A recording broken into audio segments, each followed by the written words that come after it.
지극히 높으신 이의 성도들이 나라를 얻으리니 그 누림이 영원하고 영원하고 영원하리라. 내 나라 뒤에 지극히 높으신 이의 하나님이죠. 하나님의 성도들이 나라를 얻는단 말입니다. 그 누림이 영원하고 영원하고 영원하다. 성도들이 영원히 통치하게 될 것이다. 성도들이 영원히 세상 나라를 차지하게 될 것이다. 오늘날 저와 여러분들이 태어나서 지금까지도 보면 세상에 많은 나라와 들이 있고 그 대통령들과 왕들이 있습니다. 우리나라에도 많은 대통령들이 피고 지고 했습니다. 최근에도 잠시 폈다가 잠시 금방 져버렸죠. 자, 앞으로도 그런 대통령이 일어날 것인데 다 지나가요. 그죠? 지나갑니다. 그리고 그 보면요. 그 영광이 보잘것없어요. 보잘것없어요. 여러분 기껏해야 여러분 이 나라를 조금 부강하게 또 돈 잘 벌게 안전하게 지키면 잘했다고 막 이렇게 지킴을 받습니다. 그러나 그들이 주는 것은 한계가 있고 그들이 여러분 우리에게 부어줄 영광은 많이 부족해요. 근데 우리가 섬기는 예수님이 우리에게 주실 영광은 우리들이 직접 왕들이 되는 그런 시대입니다. 그리고 그 누림을 잠시 동안 몇 년만, 몇십 년만 다스리게 하는 것이 아니라 영원히 통치하도록 영광을 나눠주시겠다는 거예요. 그래서 여러분 주님을 바라볼 수 있기를 바랍니다. 구체적인 다스림은요, 계시록 20장 4절에 표현하고 있는데 또 내가 보니 예수를 증언함과 하나님의 말씀 때문에 못배임을 당한 자들의 영혼들, 순교자들이죠. 순교자들과 또 짐승과 그의 우상에게 경배하지 아니하고 그들의 이마와 손에 그의 표를 받지 아니한 자들, 적그리스도 시대에 믿음을 지킨 자들이, 순교자들과 적그리스도 시대의 믿음을 지킨 자들이 살아서 부활해서 그리스도와 더불어 1000년 동안 왕노릇하게 될 것이다. 그렇게 말씀을 하고 있습니다. 그래서 여러분 천년왕국과 새하늘과 새 땅 시대에 우리의 누림은 영원하다라고 말씀을 하고 있는 겁니다. 여러분 예수님을 믿게 된 것이 얼마나 감사한지를 우리가 이 말씀들을 통하여 확인할 수가 있습니다. 자, 19절 말씀. 이에 내가 넷째 짐승에 관하여 확실히 알고자 하였으니 곧 그것은 모든 짐승과 달라서 심히 무섭더라. 그 이는 쇠요 그 발톱은 노시니 먹고 부서뜨리고 나머지는 발로 밟았으며. 자, 넷째 짐승의 끝에 작은 뿔이 일어나거든요. 그래서 넷째 짐승을 먼저 소개를 하는 겁니다. 넷째 짐승은 로마죠. 로마는 강한 나라다. 그렇게 말씀을 하고 있습니다. 자, 20절 말씀. 또 그것의 머리에는 10뿔이 있고 그 외에 또 다른 뿔이 나오매 새 뿔이 그 앞에서 빠졌으며 그 뿔에는 눈도 있고 큰 말을 하는 입도 있고 그 모양이 그의 동류보다 커 보이더라. 자, 여러분 이 작은 뿔, 또 다른 뿔, 요 적그리스도거든요. 요 뿔에 대해서 소개하기 위해서 로마와 그 다음에 10뿔이 있다 이렇게 이야기하는 겁니다. 여러분 이 다른 뿔 혹은 작은 뿔은 언제 등장을 하느냐? 넷째 짐승 다음에 10뿔이 오고 그 다음에 등장한다라고 이야기를 하고 있는 것입니다. 자, 10뿔은 넷째 짐승 다음에 일어나는 열국들이죠. 자주 주권 국가 시대의 나라들을 이야기합니다. 로마가 멸망하고 나면 전 세상은 한 나라가 일대를 장악하는 것이 아니라 작은 권세들, 작은 나라들이 많이 나눠지게 될 것이다. 그렇게 말씀하고 있는 것입니다. 자, 다른 뿔은 작은 뿔 적그리스도를 이야기하는 것입니다. 새 뿌리 그 앞에서 빠졌으며 그 뿔에는 눈이 있고 그랬죠. 자, 새 뿌리 그 앞에서 빠졌다는 말은 자주국 세 나라가 멸망을 하거나 통합하여 한 왕이 세워질 것을 이야기합니다. 그가 적그리스도입니다. 자, 여러분 역사적으로 뭐 그런 왕이 있었는지는 살펴봐야 되겠지만 자주주권 국가 시대의 끝에 세 나라가 한 명의 대통령이 한 명의 왕이 세워진다라고 말씀을 하고 있는 거예요. 자, 이것만 가지고 우리가 적그리스도라고 분별하기는 어렵겠지만 적그리스도는 분명히 이런 특징을 가지고 있다라고 말씀을 하고 있는 것입니다. 큰 말을 하는 입, 신성모독하는 입이라 그랬죠. 그 모양이 그의 동료들보다 커 보이더라. 권세가 커지더란 말입니다. 권세가 점점 커지더라 말씀하고 있습니다. 21절. 내가 본즉 이 뿔이 성도들과 더불어 싸워 그들에게 이겼더니. 자, 이 작은 뿔 혹은 다른 뿔에 대한 특징을 이야기하면서 새 뿔이 그 앞에서 뽑혔다. 그 다음에 그 뿔에는 눈이 있고 큰 말을 하는 입이 있다 그랬죠.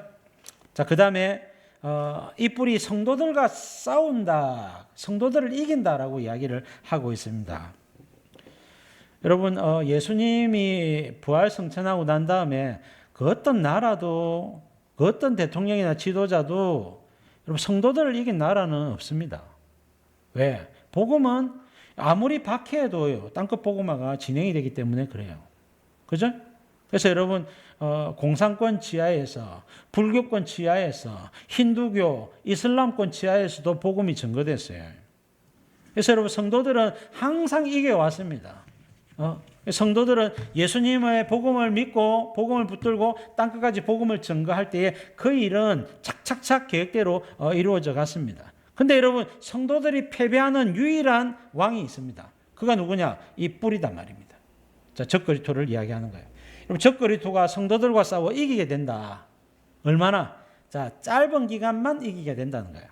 자, 계시록 11장 7절 보시면 자, 짐승이 그들과 더불어 전쟁을 일으켜 그들을 이기고 그들을 죽일 터인즉 적그리스도가 일어나게 되면 성도들을 죽이고 성도들은 순교자가 될 것을 말씀을 하는 겁니다. 그것은 똑같이 계시록 13장 7절에도 같이 말씀을 하고 있죠.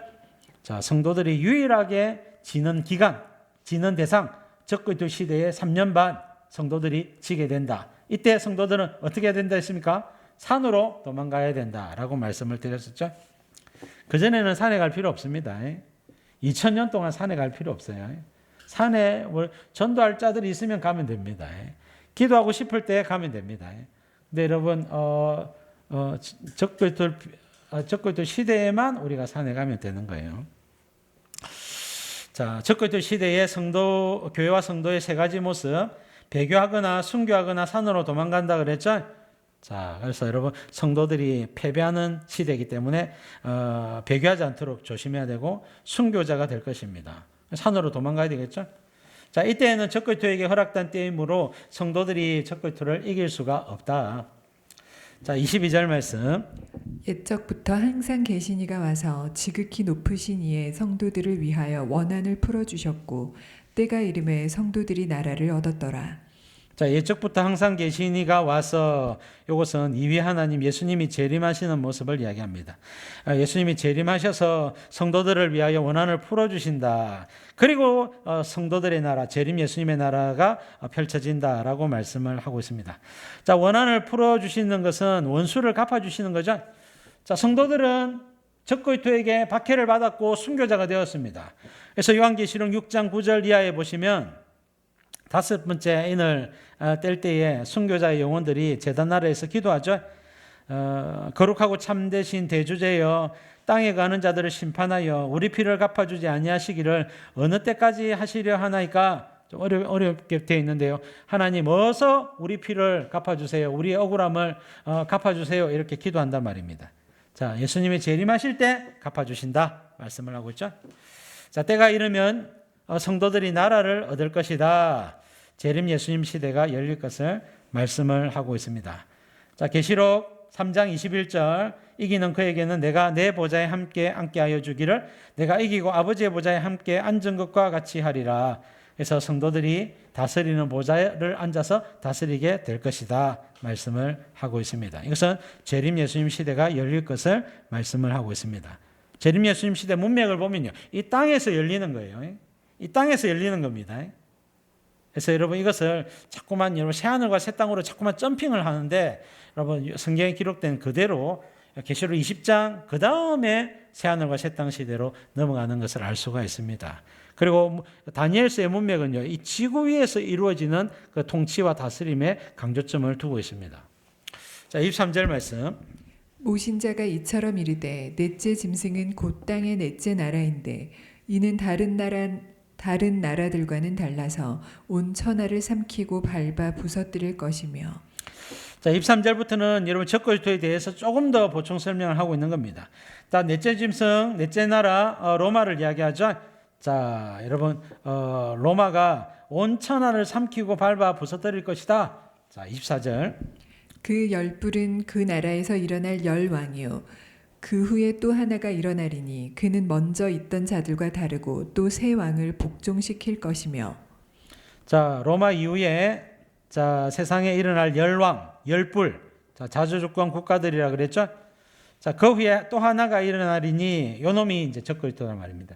그래서 앞에 열불은 하나 적그리스도를 소개하기 위한 이 사전 문맥이죠. 새 왕을 복종시킬 것이다. 적그리스도는요, 새 나라의 왕이 될 것을 말씀을 하고 있습니다. 이 새 나라가 큰 성 바벨론입니다. 자, 25절. 그가 장차 지극히 높으신 이를 말로 대적하며 또 지극히 높으신 이의 성도를 괴롭게 할 것이며 그가 또 때와 법을 고치고자 할 것이며 성도들은 그의 손에 붙임 바 되어 한 때와 두 때와 반 때를 지내리라. 자, 지극히 높으신 이를 말로 대적하며 신성 모독하는 말을 한댔죠. 성도를 괴롭게 할 것이며 성도를 이긴다 그랬죠. 성도를 배교시키거나 성도를 죽이거나 그것을 피한 성도들은 어떻게 합니까? 산으로 도망가겠죠. 산에 도망가면 행복하지 않겠죠. 자, 불편하고 괴롭겠죠. 자, 가족 잃고 여러 형제 자매들 잃고 전도 대상자들 끝내 전도 못하고 여러 가지 일들로 말미암아 성도들은 괴롭힘을 받게 될 것입니다. 그래서 적그리스도가 온 세상을 장악하고 다스리게 될 것을 이야기합니다. 얼마 동안? 자, 여러분 한 때와 두 때와 반 때죠. 3년 반 동안입니다. 자, 때와 법을 바꿀 것이나 이것은 정해진 때와 정해진 법령을 바꾼다는 겁니다. 이것은 적그리스도 시대를 연다는 거예요. 적그리스도가 자기 마음대로 다스리고 통치하겠다는 겁니다. 그래서 적그리스도 우상에게 경배하지 않으면 매매하는 권세를 주지 않는다. 그리고 적그리스도에게 경배하지 않으면 죽인다. 뭐 등등의 법령을 바꾼다는 이야기입니다. 그래서 재림 예수님의 시대가 오지 않고 적그리스도의 시대가 지속되게 하려고 한다는 거예요. 자, 그런 시대를 연다는 겁니다. 적그리스도 시대를 만든다는 거예요. 자, 그러나 26절 보겠습니다. 그러나 심판이 시작되면 그는 권세를 빼앗기고 완전히 멸망할 것이요. 자, 심판이 시작되면 예수님이 재림하여 심판하시면 자, 혹은 육나팔 7대접 재앙으로 세상 나라가 멸망한 됐죠. 자, 그래서 세상의 심판이 시작되면 자, 그는 권세를 빼앗기고 완전히 멸망할 것이다. 자, 아마겟돈 전쟁으로 적그리스도는 멸망을 하게 될 것입니다. 계시록 19장에 나와 있죠. 자, 계시록 19장 15절에 예수님의 입에서 예리한 검이 나오니 그것으로 만국을 치겠고 친히 그들을 철장으로 다스리며 또 친히 하나님 곧 전능하신 이의 맹렬한 진노의 포도주 틀에 밟겠고. 자, 20절 말씀 짐승이 잡히고 적그리스도가 잡히고 그 앞에서 표적을 행하던 거짓 선지자도 함께 잡혔으니 자, 이 둘이 산채로 유황불부터 못에 던져진다. 그래서 예수님 재림하시면 적그리스도가 심판을 받는다 말씀을 하고 있습니다. 27절. 나라와 권세와 온 천하 나라들의 위세가 지극히 높으신 이의 거룩한 백성에게 붙임 바 되리니 그의 나라는 영원한 나라야. 모든 권세 있는 자들이 다 그를 섬기며 복종하리라. 자, 재림 예수님의 시대는 성도들이 다스리는 시대죠. 그래서 성도들이 온 세상 나라를 다스리게 된다라고 말씀을 하고 있습니다. 모든 권세 있는 자들은 성도들을 이야기를 하는 것이죠. 자, 그러니까 다니엘서 2장도 그렇고 7장도 그렇고 지금 바벨론, 페르시아, 헬라, 로마 다음에 열불 시대가 열렸다가 그 다음에 재림 예수님의 시대가 열린다.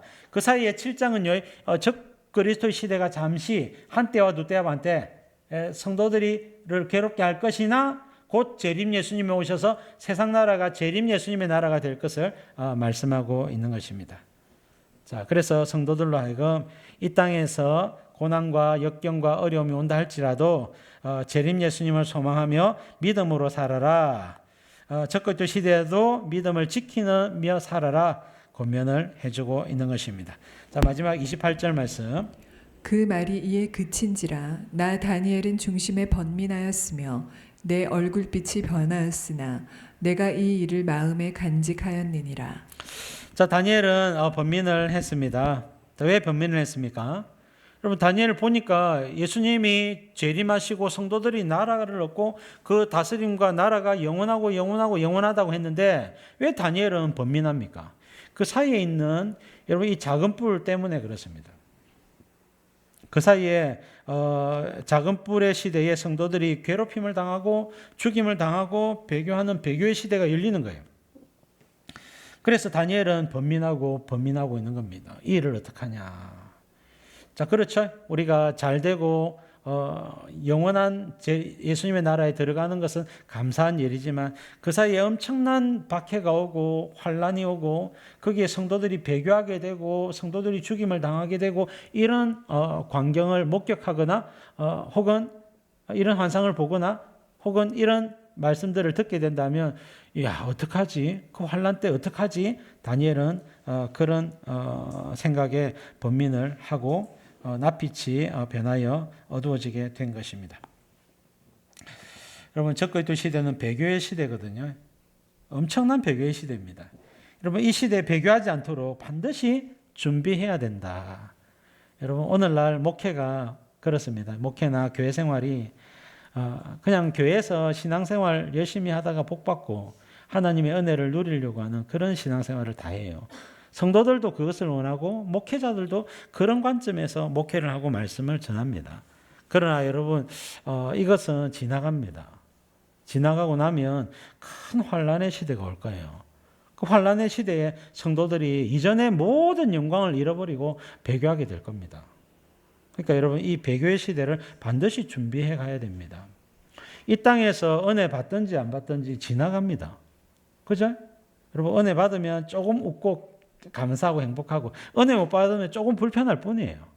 그러나 여러분 영원한 배교가 예비되어 있기 때문에 조심해야 된다. 여러분 그런 관점을 조금 더 가져야 되지 않느냐. 오늘날 여러분 종말에 대한 내용이나 적그리스도에 대한 내용이나 심판에 대한 내용이 교회에서 강론되어지지 않음으로 말미암아 성도들이 굉장히 나태해져 가고 있어요. 굉장히 나태해져 가고 있습니다. 그래서 여러분 이것을 우리는 주의해야 되고 이 땅에서 어떻게 여러분 돈 많이 벌고 잘 먹고 잘 사느냐의 문제보다도 우리가 어떻게 하면 여러분 경건한 믿음들, 경건한 세대를 일으킬 거냐, 경건한 믿음들을 가져갈 거냐 이런 관점들이 훨씬 더 중요하다 하는 것을 알아야 됩니다. 그래서 여러분 세상에서도 우리가 여러 가지 직장이나 또 필요한 기도의 제목들의 응답을 받는 것도 중요한데 반드시 그보다 더 중요한 것은 우리의 믿음입니다. 그래서 믿음을 우리 자녀들과 다음 세대에게 잘 전수하기 위해서 우리 애쓰고 노력하는 삶이 필요하고 여러분들 지금 피곤하시죠? 피곤해도 계속해서 여러분 하나님의 교회에 와서 말씀을 배우고 또 여러분 기도하는 시간을 만들고 그 다음에 여러분 하나님 나라를 위해서 무엇을 해야 될까 이런 것들을 고민하면서 이 땅을 살아야 됩니다. 교회가 무너지는 모습들, 기도하는 사람들이 줄어드는 모습들, 하나님의 나라가 붕괴되는 모습들 그런 모습들 가운데 우리가 말씀과 성령의 권능을 입어가지고 여러분 이 어둠을 뚫고 빛의 자녀로 여러분 복음의 빛을 세상에 나타내는 성도로서 이 땅을 살아내야 되겠습니다. 우리의 믿음의 선배들 일제강점기라든지 여러분 여러 가지 어려운 시절에도 그들은 예수님만 바라보면서 말씀만 붙들면서 승리해 가셨는데 오늘날 우리들은 또 다른 환경 속에서도 우리가 믿음을 지키고 복음을 전해야 되는 사명을 부여받았습니다. 이 사명을 잘 감당하시는 저와 여러분 될 수 있기를 주님의 이름으로 축복합니다. 자, 기도 제목 읽고 마치도록 하겠습니다. 시작. 이 썩어져 없어질 세상 나라에 마음을 두는 것이 아니라 영원히 누리고 누리는 그 나라에 소망을 두게 하소서. 오직 예수님을 믿되 끝까지 믿는 믿음의 사람, 말씀 순종의 사람, 복음 전도자 되게 하소서. 아멘.